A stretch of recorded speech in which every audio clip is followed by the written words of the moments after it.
Atenção, este vídeo contém spoilers. Você depositou seu nome no Cálice de Fogo, Harry?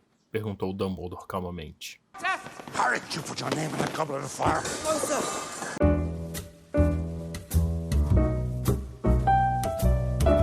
Quantas vezes você assistiu a um filme baseado em um livro e saiu pensando que o livro era melhor? Quantas vezes você leu um livro, imaginou todo um universo e quando viu o filme era algo diferente?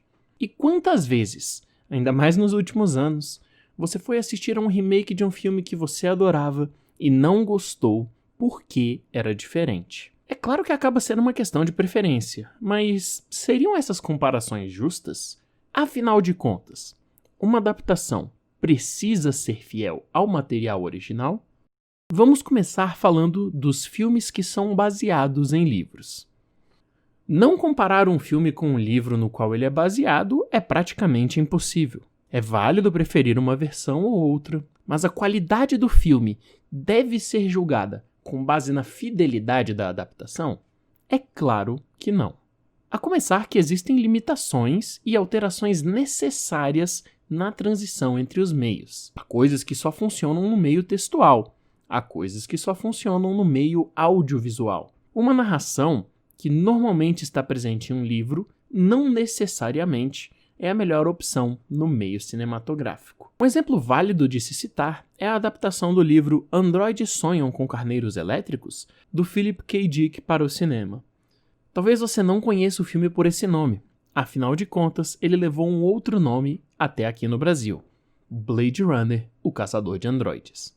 Enquanto o livro possui um narrador observador, a primeira versão do filme conta com um narrador personagem, o próprio protagonista, Rick Deckard.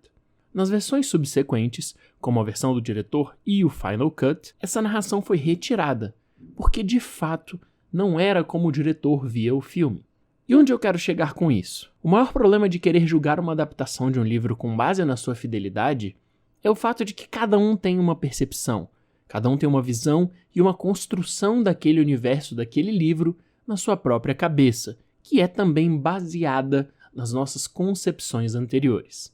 Eu imagino algo quando eu leio um livro. Você vai imaginar algo diferente lendo o mesmo livro.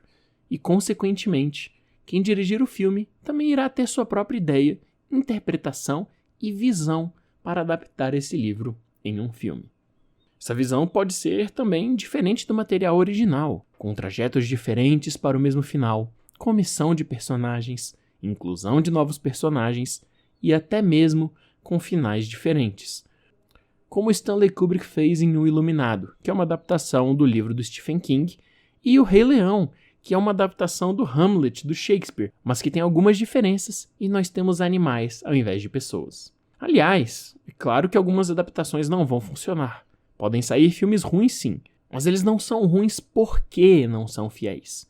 O problema aí é outro. Para finalizar essa parte de livros, eu quero comentar o clipe de abertura do vídeo, a famosa cena de Harry Potter e o Cálice de Fogo, na qual Dumbledore deveria, entre aspas, perguntar calmamente se Harry colocou seu nome no cálice. No filme, ele quase esgana o nosso protagonista. É uma mudança drástica? Sim.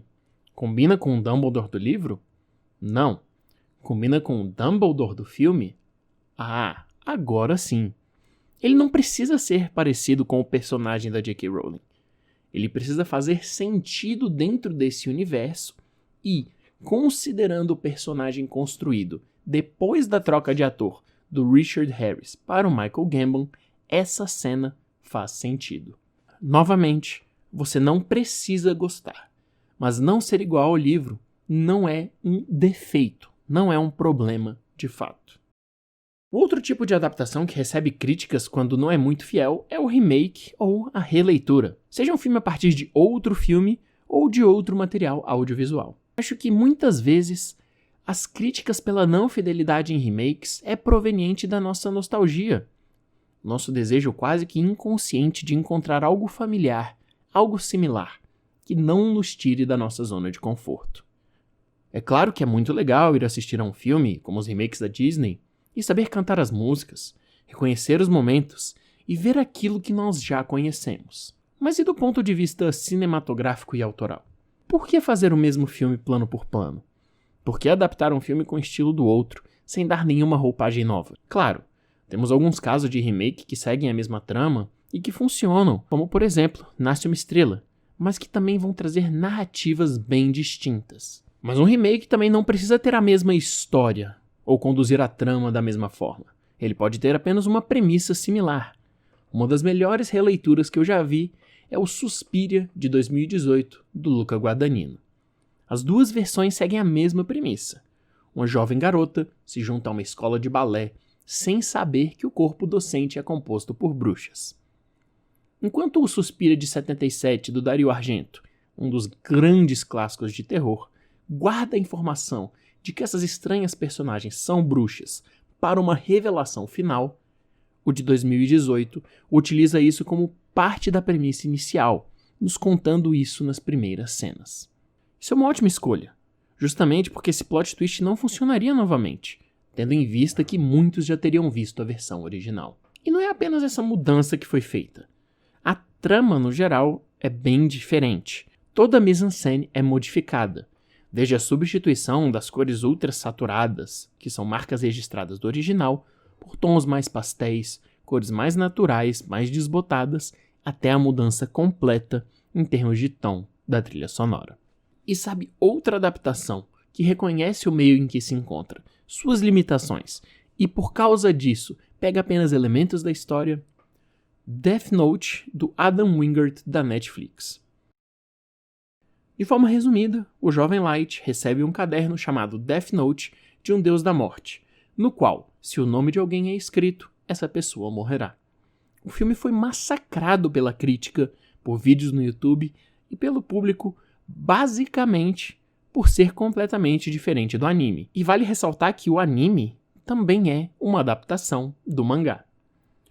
O anime tem uma pegada séria e, apesar de começar com um tom semelhante, a adaptação em live action reconhece a impossibilidade de se trazer esse mesmo tom para o universo adolescente norte-americano, e acaba partindo para um lado mais satírico. E alguns exemplos que eu posso citar disso são: o Light, nosso protagonista, é um adolescente americano padrão que ignora todas as regras que são passadas em relação ao Death Note, apenas na tentativa de conquistar seu interesse romântico. A origem do nome Kira, que ao falar que iriam buscar o assassino no continente errado, deixa subentendido que o Kira do anime realmente está em outro país.